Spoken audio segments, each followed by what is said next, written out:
L'Europe vacille sous le poids d'un scandale d'ampleur colossale, tandis que la France s'enlise dans une crise politique hors norme. À la tête de cette tourmente, Ursula von der Leyen, la présidente de la Commission européenne, icône incontestée du pouvoir bruxellois, désormais rattrapée par un séisme judiciaire. Le 21 juillet 2025, un verdict fracassant du tribunal de l'Union européenne vient réduire à néant sa crédibilité, la désavouant de manière cinglante. Entre révélations en cascade, documents confidentiels exhumés et déclarations incendiaires du Premier ministre hongrois, Viktor Orbán, c'est tout un édifice de manipulation opaque qui se dévoile et qui risque au final de peser lourdement sur les épaules des contribuables français. Que dissimule l'administration européenne derrière ces portes closes? Pourquoi ce silence assourdissant dans les médias traditionnels? Restez dans la boucle, cliquez sur « S'abonner » et activez la cloche ici. Chaque vérité éclate au grand jour parce que la transparence ne se met pas sous bâillon. Tout commence par une interview qui a mis l'Europe en ébullition.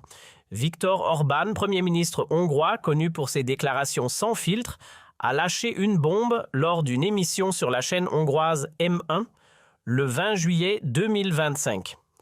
Il accuse Ursula von der Leyen de détourner des fonds européens payés par les contribuables français afin de financer des projets idéologiques et de soutenir des gouvernements dociles, notamment celui d'Emmanuel Macron. Ces mots constituent un véritable coup de tonnerre. L'Union européenne n'est plus une union de nations souveraines, mais un outil aux mains des élites qui utilisent notre argent pour imposer leur agenda. Orbán désigne un système dans lequel la Commission européenne redistribue les fonds de manière arbitraire, non pas selon des critères objectifs, mais pour sanctionner les voix critiques, comme la Hongrie, et récompenser les alliés à l'image de la France d'Emmanuel Macron. Il ne s'agit pas d'un simple reproche, mais d'un explosif politique. La France, déjà au bord de l'implosion, constitue un terrain particulièrement propice à ce scandale. Depuis la dissolution de l'Assemblée nationale le 9 juin 2024, à la suite de la percée du Rassemblement national RN, avec 33% aux élections européennes, le pays est plongé dans une instabilité chronique. Les élections législatives anticipées de juillet 2024 ont laissé une assemblée profondément fracturée, Renaissance 150 sièges RN, 130, NUPS 120 et les Républicains LR 80 selon Le Monde. Cette fragmentation paralyse le Parlement désormais incapable d'adopter un budget stable pour 2025. Le gouvernement de Michel Barnier, censuré le 4 décembre par une coalition RN-NUPES, a cédé la place à François Bayrou, nommé Premier ministre le 13 décembre 2024. Bayrou a dévoilé un plan d'austérité de 60 milliards d'euros, incluant le gel des pensions, 15 € de moins par mois, soit 200 € par an, la suppression de 2 jours fériés le 8 mai et le 11 novembre, et des coupes massives, 10 000 postes supprimés dans l'éducation, 50 hôpitaux régionaux fermés et 30% des lignes TGV régionales éliminées. Ces mesures relayées sur X sont perçues comme une trahison ravivant les manifestations de 2023 contre la réforme des retraites. L'économie française est au bord du gouffre. L'inflation atteint 4,5% en 2025 selon l'Institut national de la statistique et des études économiques. La hausse des prix de l'énergie plus 20% pour le gaz et une insécurité croissante hausse de 12% des délits violents en 2024 alimentent une colère populaire.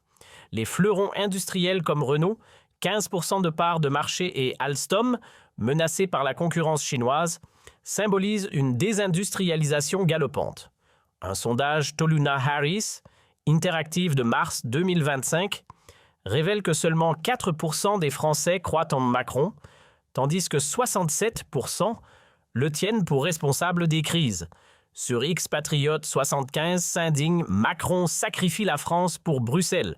Nos retraites et nos hôpitaux sont bradés. » En Europe, les tensions sont électriques.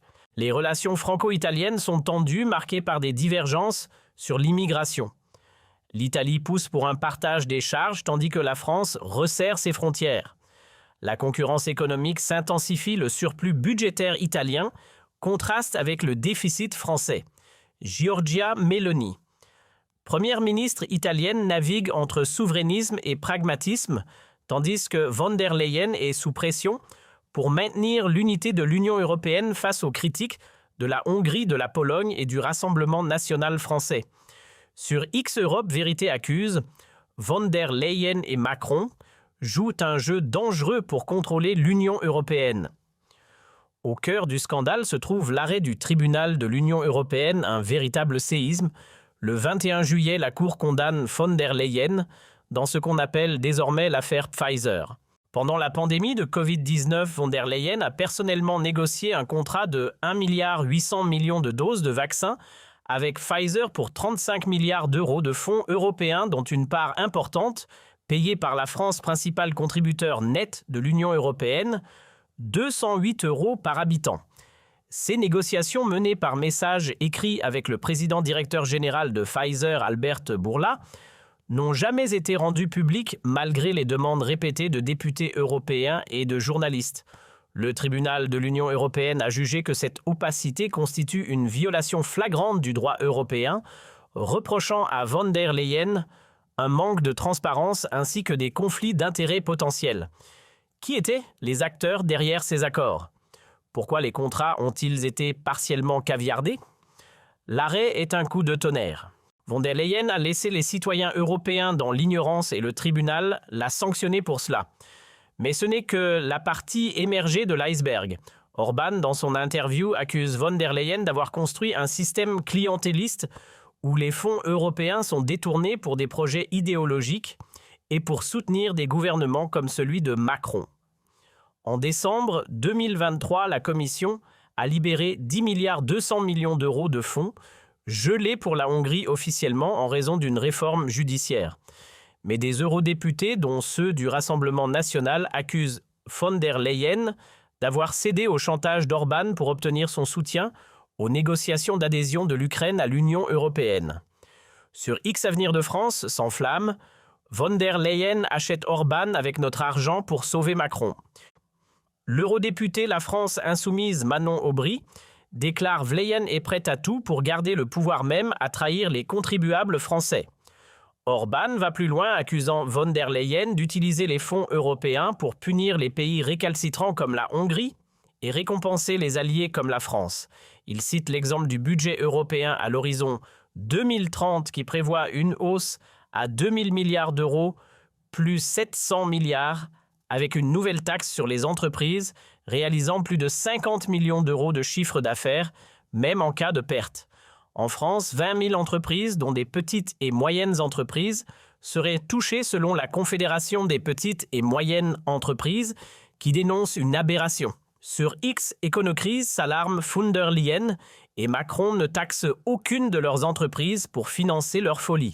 L'Union européenne envisage également de capter une partie des taxes nationales sur le tabac, tandis que les subventions agricoles sont réduites, provoquant des menaces de nouvelles manifestations d'agriculteurs français. Le financement de l'Ukraine est un autre point brûlant. L'Union européenne a engagé 100 milliards d'euros avec une prévision de 200 milliards d'ici 2034, dont 25 milliards de subventions directes. La France, principal contributeur, paye 208 euros par habitant contre 45 euros pour l'Espagne. Des rapports suggèrent que des armes financées par l'Union européenne se retrouvent sur le marché noir, tandis que les fonds pour le redressement de l'Ukraine manquent de contrôle. Sur X, soldats de colère accusent Macron et von der Leyen jettent notre argent en Ukraine sans transparence. La Cour des comptes européenne a relevé en 2023 des irrégularités dans l'utilisation de 4 milliards d'euros versés à des organisations non gouvernementales, non transparentes ou à des projets climatiques profitant à des multinationales. Orban affirme que von der Leyen et Macron dirigent un système où les fonds sont utilisés pour acheter le silence des critiques et financer des médias et des organisations non gouvernementales alignées sur Bruxelles. Sur X, Conspiration 75 écrit « Leyen et Macron contrôlent-le comme une mafia. Nos impôts financent leur pouvoir. » Le scandale explose à l'Assemblée nationale le 22 juillet 2025 lors d'un débat retransmis en direct. Jordan Bardella, président du Rassemblement national, accuse Macron de complicité avec Leyen. Elle couvre ses accords secrets et Macron laisse faire pour sauver son pouvoir, lance-t-il provoquant des cris. Marine Le Pen sur X enfonce le clou. Von der Leyen et Macron trahissent les Français. Nos impôts financent leur magouille. À gauche, Manon Aubry demande une enquête européenne, tandis que François Ruffin parle d'un scandale d'État. Géraldin en coulisses manœuvre pour se distancier de Macron, selon Haut Manteau Paris. Darmanin veut laisser Macron couler. Les médias français sont divisés. Le Figaro titre « Von der Leyen et Macron dans la tourmente, un scandale européen », tandis que Libération minimise évoquant une stratégie d'Orban. Sur CNews, Sonia Mabrouk consacre une émission spéciale avec Éric Zemmour, qui accuse Von der Leyen de vendre l'Europe à des lobbies. Philippe de Villiers parle d'une décivilisation orchestrée par Macron et Bruxelles. Sur France 2, Anne-Sophie Lapix est critiquée pour son ton pro-Macron. À l'international, The Guardian titre « EU Court humiliate von der Leyen, Macron implicated » et Politico évoque une crise de l'Union européenne. Fox News salue Orban comme un lanceur d'alerte. En Italie, Giorgia Meloni reste prudente, mais Matteo Salvini soutient Orban, déclarant « Leyen doit répondre ». Des intellectuels comme Michel Onfray Libre et Alain Finkielkraut dénoncent un système corrompu. Ce scandale dépasse von der Leyen et Macron. Les manifestations éclatent à Paris, Lyon, Marseille et Bordeaux, avec des pancartes dénonçant Macron le banquier et Ver Leyen vole nos impôts. Des vidéos sur X montrent des heurts avec la police. Les syndicats Confédération Générale du Travail et Force Ouvrière appellent à une grève générale paralysant la Société nationale des chemins de fer français et les écoles. La bourse de Paris chute de 4% et Moody's menace de dégrader la note de la France. Orban cherche-t-il à affaiblir Leyen pour réformer l'Union européenne ou exploite-t-il la colère française contre Macron? Sur X, Efon Philippot accuse « Von der Leyen et Macron sont les marionnettes de Bruxelles ». Orban dit la vérité. Les Français exigent des réponses. Où va leur argent? Qui contrôle l'Union européenne? Le Rassemblement national et la nouvelle Union populaire écologique et sociale préparent une motion de censure contre BU, tandis que le Parlement européen envisage une commission d'enquête.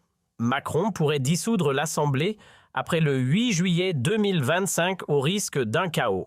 Sur X, Thomas écrit « Orban a démasqué Macron et von der Leyen. Le peuple doit agir. Von der Leyen survivra-t-elle? Macron tiendra-t-il ?» Ce scandale est un cri de révolte contre les élites. Pour la France, pour la vérité, exigeons la transparence.